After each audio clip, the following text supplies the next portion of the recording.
In a country that prides itself on being a democracy, journalists in Israel say they are working under conditions associated with authoritarian regimes.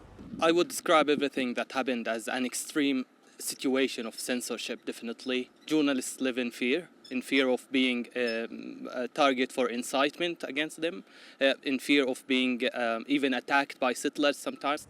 Even female reporters, especially those wearing the hijab, say they're particularly targeted. These sweeping changes, the rapid Judaization of Jerusalem, all of these things are not what the settlers and occupation authorities want to convey. Therefore, we are subjected to significant restrictions, particularly on female journalists in Jerusalem. The official line cites national security concerns, but critics call it systematic censorship, designed to suppress uncomfortable truths, especially during wartime. Reporting from Gaza is impossible without Israeli permission. That is completely, absolutely, and categorically true. But restrictions on journalism have also intensified across the occupied Palestinian territories and within Israel.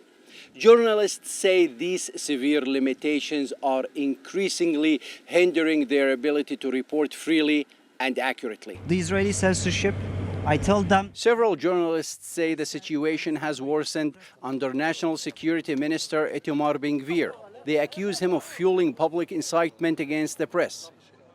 Because repeatedly we have faced those harassments, especially from some individuals in the Israeli public. So we sort of developed a self-censorship in order to stay away, keep a low profile when we are reporting.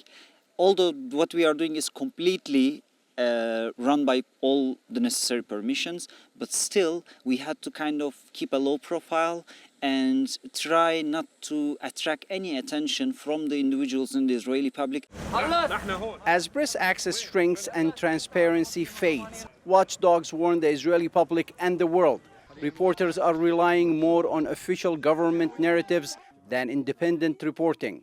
I think that's maybe the biggest risk in journalism is the risk of self-censorship, where journalists will conform to the needs of their editors, their publics, and simply not report on difficult or sensitive issues. I don't think Israel is yet at the point where there's no freedom of press, but I think the confines of where that exists are being limited in some ways. In war, it is said truth is the first casualty.